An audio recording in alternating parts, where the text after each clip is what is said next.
প্রতিবাদী বিদ্রোহীরা যারা ফ্রি সিরিয়ান আর্মিতে যোগ দিয়েছিল একসাথে সিরিয়ান ন্যাশনাল কোয়ালিশন গঠন করে। তারা নিজেদেরকে সিরিয়ার সরকার বলে ঘোষণা করে।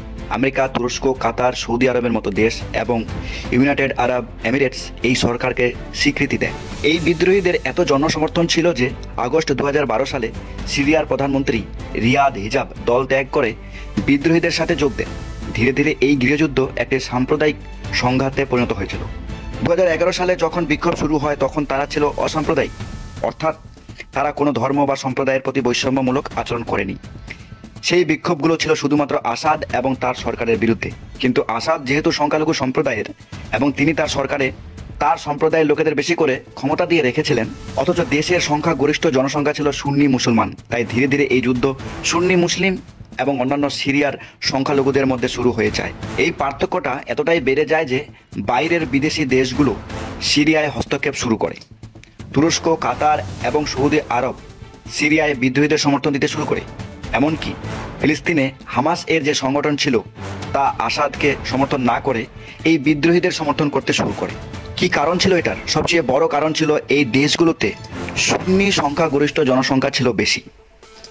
একই সময়ে ইরানের মতো দেশ এবং হিজবুল্লাহর মতো দল আসাদকে সমর্থন করছিল, কারণ তাদের শিয়া সংখ্যাগরিষ্ঠ জনসংখ্যা ছিল বেশি। এছাড়াও 2015 সালের দিকে অনেক অমুসলিম দেশও এই যুদ্ধে যোগ দেয়।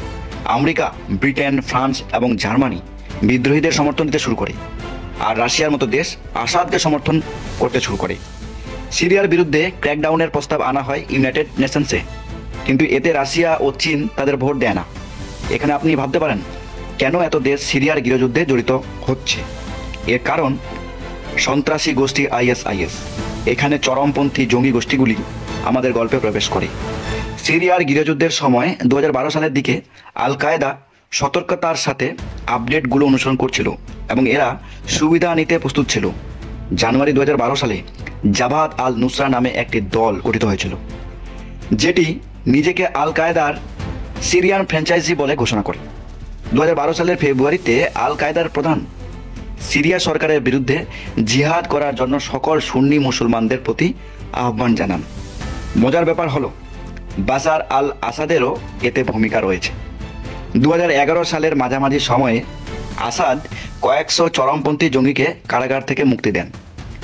এই লোকেরা আসাদের বিরুদ্ধে অস্ত্র ধরতে যাচ্ছিল, কিন্তু তারপরও আসাদ তাদের জেল থেকে মুক্তি দেন, কারণ তার একটা পরিকল্পনা ছিল।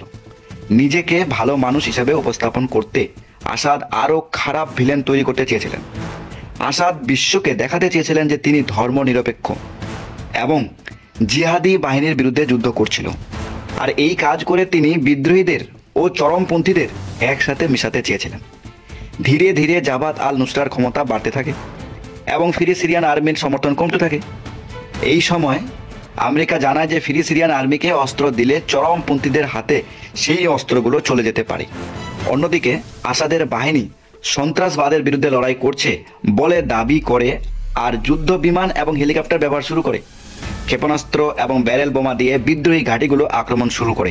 ডিসেম্বর 2012 আমেরিকা জাবাত আল নুসরাকে সন্ত্রাসী সংগঠন ঘোষণা করে দেন। পরের দিন এটার বিপরীত প্রভাব ঘটে যায়। পরদিন সিরিয়ায় বহু মানুষ বিক্ষোভ মিছিল শুরু করে। সিরিয়ায় আসাদই একমাত্র সন্ত্রাসী দাবি করে স্লোগান দিতে শুরু করে। 8ই April 2013 Abu Bakr al Baghdadi Islamic State of Iraq এবং জাবাত আল নুসরাকে একসাথে মিশিয়ে ইরাক ও সিরিয়ার ইসলামিক স্টেট গঠন করে দেয়, সংক্ষেপে আইএসআইএস বা আইএসআইএল। এই সময় সিরিয়ার বিদ্রোহীদের বিরুদ্ধে রাসায়নিক অস্ত্র ব্যবহার করা হয়। 2013 সালের এপ্রিলে আমেরিকা বলেছিল সিরিয়া তার জনগণের বিরুদ্ধে রাসায়নিক অস্ত্র ব্যবহার করেছে। নার্ভ এজেন্ট সেরিন একটি গ্যাস যা পেশিগুলিকে অবশ করে দেয় এবং একজন ব্যক্তিকে শ্বাস নিতে বাধা দেয়। আন্তর্জাতিক আইন অনুযায়ী এই ধরনের রাসায়নিক ব্যবহার করা কঠোরভাবে নিষিদ্ধ। এমনকি বিদেশি শত্রুদের সাথে যুদ্ধ করার সময়ও এইসব অস্ত্র ব্যবহার করা নিষিদ্ধ। কিন্তু সিরিয়ায় শুধু একবার নয়, একাধিকবার এই রাসায়নিক অস্ত্র তার নাগরিকদের বিরুদ্ধে ব্যবহার করেছে।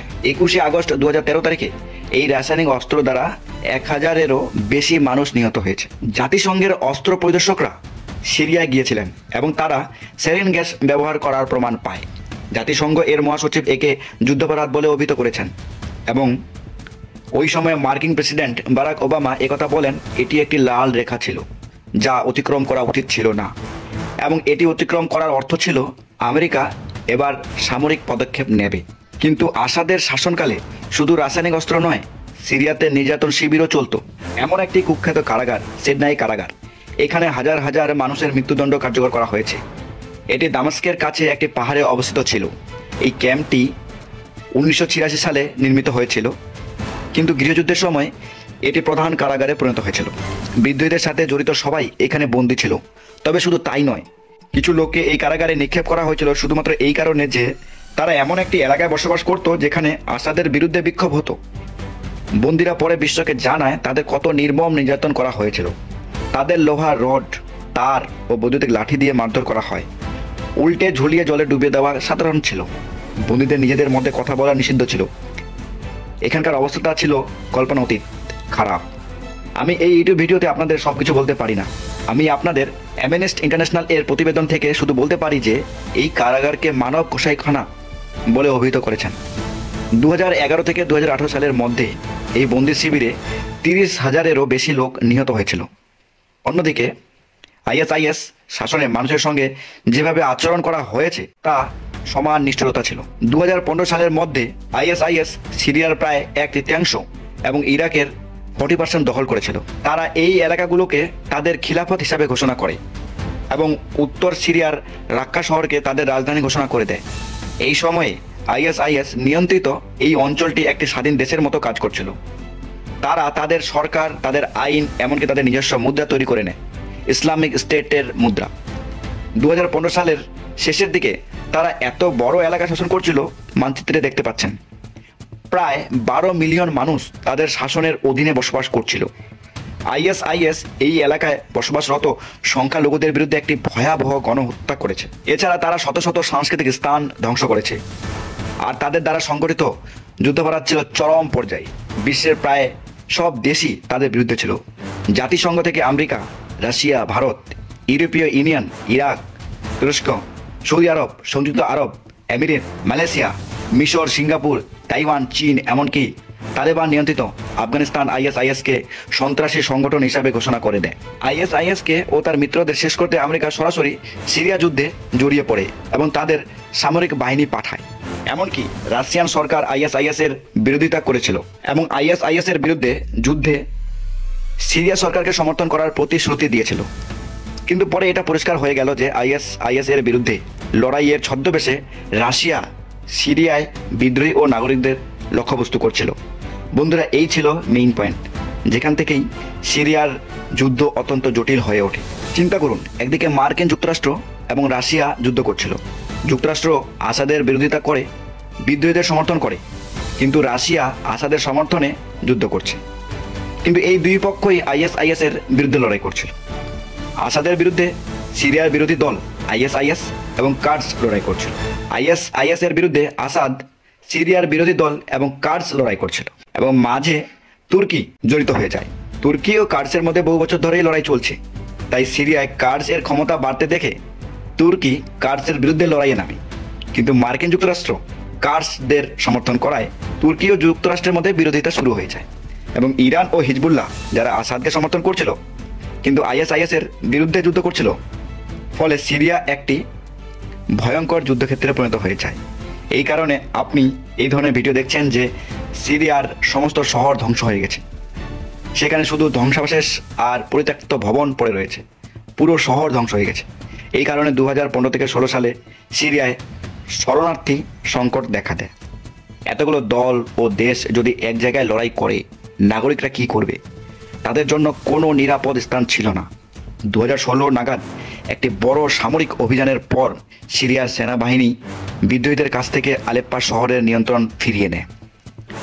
মার্কিন জোট আইএসের ওপর হাজার হাজার বিমান হামলা চালায়, যার কারণে কার্ডস এর বাহিনী উত্তর সিরিয়ায় আইএসআইএসকে প্রায় নিশ্চিহ্ন করে দেয়। বাকি এলাকায় আসাদের বাহিনী রাশিয়ার সাপোর্ট নিয়ে সফলভাবে আইএসআইএসকে উৎখাত করতে পারে। একইভাবে প্রতিবেশী ইরাকি সেনাবাহিনী আইএসআইএস এর বিরুদ্ধে লড়াই করে সফল হয়েছে। আইএসআইএস এর কাছ থেকে রাক্কা শহর ফিরিয়ে নেওয়া হয়েছে এবং 2019 সালের মধ্যে কয়েকটি জায়গা ছাড়া প্রায় সব জায়গা থেকে আইএসআইএস এর নাম প্রায় সম্পূর্ণরূপে নিশ্চিহ্ন হয়ে গেছে। মার্চ 2019 এর এই মানচিত্রটি দেখুন, এটি ছিল তখনকার অবস্থা। উপরের হলুদ এলাকাটি কার্ডস এর বাহিনীর নিয়ন্ত্রণে ছিল। লাল এলাকাটি আসাদের সিরিয়ান আর্মি দ্বারা নিয়ন্ত্রিত ছিল। তারা এখনও দেশের প্রায় 2/3 নিয়ন্ত্রণে ছিল। সবুজ এলাকা বিদ্রোহীদের দ্বারা নিয়ন্ত্রিত ছিল। ইডলিবের কাছে উত্তর পশ্চিমে তাদের ঘাঁটি ছিল। দক্ষিণের এই ছোট্ট এলাকাও তারা নিয়ন্ত্রণ করত এবং এখানে মাঝখানে ছোট ছোট কালো রঙের অঞ্চল। মার্চ 2019 নাগাদ এগুলি একমাত্র এলাকা যা আইএসআইএস এর দখলে ছিল। আইএসআইএসকে পরাজিত করার পর এটি একটি অচলাবস্থায় পরিণত হয়। পরবর্তী কয়েক বছরে কিছু বড় ভূ রাজনৈতিক পরিবর্তন দেখা গেছে। 2022 সালে রাশিয়া ইউক্রেনকে আক্রমণ করেছিল। এর মাধ্যমে রাশিয়া ইউক্রেন যুদ্ধ শুরু হয়। এটা এখনও চলছে। এরপরে 2023 সালে ইসরায়েল ফিলিস্তিন যুদ্ধ শুরু হয়, যেখানে হিজবুল্লাহ ও ইরান জড়িয়ে যায়। হিজবুল্লাহর কাছে পর্যাপ্ত যোদ্ধা না থাকায় তারা সিরিয়া থেকে তাদের যোদ্ধাদের নিয়ে চলে আসে। এই দুটি বড় যুদ্ধের কারণে আসাদের সবচেয়ে বড় সমর্থক রাশিয়া, ইরান ও হিজবুল্লাহ এখন নিজেদের মারামারি নিয়ে ব্যস্ত। এমন অবস্থায় আপনি যদি বাশার আল আসাদের জায়গায় থাকতেন তাহলে আপনি এটি ভাবতেন যে চুপচাপ বসে থাকি আর সদ্য আনা শান্তি বজায় থাকুক।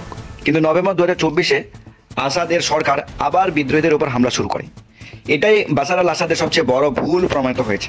27 নভেম্বর 2024 তারিখে বিদ্রোহীরা সরকারের বিরুদ্ধে পাল্টা আক্রমণ শুরু করে। প্রাথমিকভাবে তারা সরকারের বিরুদ্ধে প্রতিশোধ নিতে একটি ছোট্ট হামলার পরিকল্পনা করেছিল, কিন্তু যখন তারা দেখলো সরকারি বাহিনী সহজেই পিছু হটছে, তারা এগিয়ে যেতে থাকে। মাত্র 2 দিনের মধ্যে 29 নভেম্বরের মধ্যে বিদ্রোহীরা সিরিয়ার বৃহত্তম শহর ও অর্থনৈতিক রাজধানী আলেপ্পোতে পৌঁছে যায়। আসাদের কাছে রাশিয়া ও ইরানের কোনো সমর্থন ছিল না, তাই 30 নভেম্বর বিদ্রোহীরা আলেপ্পো দখল করে নেয়। বিদ্রোহীরা দেখছিল যে এটি আঘাত করার উপযুক্ত সুযোগ। তারা হয়তো এর চেয়ে ভালো সুযোগ আগে পায়নি। তারা দ্রুত এগিয়ে যায় এবং একের পর এক শহর দখল করে নেয়। কিছুক্ষণের মধ্যেই জেগে উঠছিল রাশিয়া এবং বাশার আল আসাদকে সমর্থন করার চেষ্টা করছিল বিদ্রোহী ঘাঁটিতে বিমান হামলা চালিয়ে। কিন্তু বিদ্রোহীদের থামানোর জন্য তা যথেষ্ট ছিল না। ইউক্রেন যুদ্ধের জন্য রাশিয়ার পর্যাপ্ত সেনা নেই, তাই তারা অর্থ প্রদান করে উত্তর কোরিয়া থেকে সৈন্য আমদানি করে। তাহলে বুঝতেই পারছেন যে রাশিয়া সিরিয়ায় আসাদকে কতটা সমর্থন করতে পারে। 4th আর্মড ডিভিশন এবং রিপাবলিকান গার্ডস সিরিয়ার সেনাবাহিনীর সবচেয়ে শক্তিশালী ইউনিট। তারা দামাস্কের চারপাশে অবস্থান করছিল যাতে সরকার পাল্টে দেওয়ার অপচেষ্টা ঠেকাতে পারে। কিন্তু আসাদের শাসনকালে সিরিয়ার অর্থনৈতিক অবস্থা এতটাই খারাপ ছিল যে তাদের মুদ্রার দাম অনেক কমে যায়। এই গার্ডরা তাদের বেতন ঠিকমতো পাচ্ছিল না। যখনই বিদ্রোহীরা সেনাবাহিনীর সামনে এসে দাঁড়ালো, সেনাবাহিনী তাদের অস্ত্র জমা দিয়ে দেয়। 4 ডিসেম্বর 2024 বিদ্রোহীরা দামাস্কে দখল করে ফেলে। আমি এই ভিডিও শুরুতে এই দিনটির কথা বলেছি। এই বিদ্রোহীরা তখন জেল ক্যাম্পে পৌঁছে যায়, যেখানে অগণিত মানুষ নির্যাতনের শিকার হয়েছে। বাশার আল আসাদ বুঝতে পারলেন যে তিনি নিয়ন্ত্রণ হারাচ্ছেন। তিনি সঙ্গে সঙ্গে বিমানে উঠে দেশ ছেড়ে পালিয়ে যান। তাকে রাশিয়া আশ্রয় দেওয়া হতে পারে বলে খবর রয়েছে। এইভাবেই সিরিয়ার একনায়কতন্ত্রের শেষ হয়। সিরিয়ার বিপুল সংখ্যক মানুষ রাস্তায় বেরিয়ে উদযাপন করছিল। তারা স্বৈরাচারের বিরুদ্ধে বিজয় উদযাপন করছে। আসাদ পালিয়ে যাওয়ার সাথে সাথে লোকেরা রাষ্ট্রপতি ভবনে চলে যায় এবং জিনিসপত্র নিতে বা আগুন লাগানো শুরু করে। এই ভিডিওতে আপনি দেখতে পারেন মানুষ প্রাসাদ থেকে গাড়ি, শিল্পকর্ম, এমনকি বিলাসবহুল হ্যান্ডব্যাগ কেড়ে নিচ্ছে। সারা দেশে আসাদের পরিবারের পোস্টার, ব্যানার ও মূর্তি ভেঙে ফেলা হয়। এই সিরিয়ার গৃহযুদ্ধ প্রায় 14 বছর ধরে চলে। প্রায় 5 লাখেরও বেশি মানুষ মারা গেছে এবং প্রায় 13 মিলিয়ন মানুষ বাস্তুচ্যুত হয়েছিল। এমনকি 4.8 মিলিয়ন মানুষ আছে যারা বিদেশে শরণার্থী হিসাবে বসবাস করছে। এখন আমরা সবচেয়ে গুরুত্বপূর্ণ প্রশ্নে আসি, এরপর কি হবে? এই গল্পের সমাপ্তি খুব আশাব্যঞ্জক নাও হতে পারে। আসাদ ও তার সরকারকে উৎখাতকারী বিদ্রোহীরা অনেকেই চরমপন্থী সংগঠনের লোক। 2012 সালে যখন আল কায়দার সিরিয়ান শাখা হিসাবে জাবাত আল নুসরা গঠিত হয়েছিল, এর মধ্যে বেশিরভাগই আইএসআইএস এ চলে যায়। তবে এমন কিছু ছিল যারা আইএসআইএসে যোগ দেয়নি। এই নেতাদের একজন ছিলেন আবু মোহাম্মদ আল জুলানি। 2016 সালে তিনি ঘোষণা করেছিলেন যে তিনি আল কায়দার সাথে সমস্ত সম্পর্ক ছিন্ন করেছেন। জাবাত আল নুসরা সংগঠনকে বন্ধ করে হায়াত তাহরির আল স্যাম নামে একটি নতুন সংগঠন তৈরি করে, সংক্ষেপে HTS নামে পরিচিত। পরে আরও অনেক সংস্থা HTS এর সাথে যুক্ত হয়। এই HTS উত্তর পশ্চিমে সিরিয়ার কাছে ইডলিবে তাদের উদার সরকার চালাচ্ছিল। যদিও এর নেতা এখন নিজেকে আল কায়দা থেকে আলাদা করার চেষ্টা করছে, কিন্তু আমেরিকা, ব্রিটেন এবং অন্যান্য দেশ HTSকে আল কায়দার সমর্থক মনে করেন। বরং আমেরিকা আবু মোহাম্মদ আল জুলানিকে ধরতে $10 মিলিয়ন পুরস্কার হিসেবে ঘোষণা করেছে। এটির পিছনে আরেকটি গল্প রয়েছে। যা ইরাক এবং সাদ্দাম হোসেন সম্পর্কিত। তবে এখন সিরিয়ানদের মধ্যে সবচেয়ে বড় ভয় এটাই যে কোনো চরমপন্থী সরকার না চলে আসে যা সংখ্যালঘুদের বিপদে ফেলে দেয়। আল জুলানি এই ভয়কে মেটাতে কিছু সময়ের জন্য তার হার্ডকোর ইমেজ পরিবর্তন করার চেষ্টা করছে। তিনি সংখ্যালঘুদের সঙ্গে যোগ দেওয়ার চেষ্টা করছেন এবং নিজেকে প্রতিষ্ঠিত করার চেষ্টা করছে জিহাদির পরিবর্তে একজন ধর্মীয় জাতীয়তাবাদী নেতা হিসাবে। এছাড়া এখন যদি ম্যাপ দেখেন, আরও দুটি বড় সংগঠন আছে। আপনি দেখতে পাচ্ছেন উত্তর পূর্বের একটি বড় অংশ কার্ডিস সিরিয়ার ডেমোক্রেটিক বাহিনী নিয়ন্ত্রিত করছে। হলুদ অঞ্চলটি তুর্কি সমর্থিত সিরিয়ান ন্যাশনাল আর্মি দ্বারা নিয়ন্ত্রিত। আপাতত 1 মার্চ 2025 পর্যন্ত তাহারির আল শ্যাম একটি অন্তর্বর্তী সরকার গঠন করেছে। এই সরকার মৌলিক সেবা দেবে জনগণের কাছে এবং দেশকে স্থিতিশীল করার চেষ্টা করবে, এবং এর মধ্যে তারা বলেছিল যে তারা চেষ্টা করবে অন্যান্য দলগুলির সাথে সরকার গঠন করার। বিদ্রোহীদের সিরিয়ান স্যালভেশন সরকারের প্রধানমন্ত্রী মোহাম্মদ আল বসির এই অন্তর্বর্তী সরকারের প্রধান হবেন। বাশার আল আসাদের পিতা 30 বছর ধরে সিরিয়ার স্বৈরশাসক ছিলেন। এরপরে তিনি 30 বছর ধরে স্বৈরশাসক ছিলেন। আসাদ পরিবারের শাসন দীর্ঘ এবং শক্তিশালী ছিল, কিন্তু লেগেছে মাত্র 2 সপ্তাহ একনায়কতন্ত্র তাসের ঘরের মতো ভেঙে পড়ার জন্য। একনায়কতন্ত্রকে প্রায় এভাবে পতন করা হয়। প্রায়শই স্বৈরশাসকরা তাদের দেশে কি ঘটছে তা জানেন না। এটিকে ডিক্টেটার্স ডালমিয়া বলা হয়ে থাকে। প্রতিটি স্বৈরশাসককে খুশি করার লক্ষ্যে তাদের চারপাশে 5টা লোক থাকে, তারা সবসময় প্রশংসা করতে থাকে। তাই দেশের চলমান স্রোত তিনি কখনোই জানতে পারেন না, আর তাই তারা একের পর এক ভুল সিদ্ধান্ত নিতে থাকে। বললে ভুল হবে না, একনায়করা তাদের ধ্বংসের বীজ নিজেই বপন করেন। কিন্তু বাস্তবে একবার এক নায়কতন্ত্রের অবসান ঘটলে মানুষ স্বাধীনতা সত্যি পায় কিনা তা শুধুমাত্র মানুষের উপর নির্ভর করে। আমরা আশা করি সিরিয়ানরা এখন উন্নত জীবন পাবে এবং একটি ভালো সরকার পাবে। যেই হবেন দেশের পরবর্তী নেতা, আশা করি তারা আগের চেয়ে ভালো হবে। কিন্তু এটা কি সত্যি ঘটবে, এটা শুধু সময় বলতে পারবে। ধন্যবাদ ধ্রুব রাঠি টিমকে, অনেক অনেক ধন্যবাদ আপনাকে মনোযোগ দিয়ে ভিডিওটি দেখার জন্য।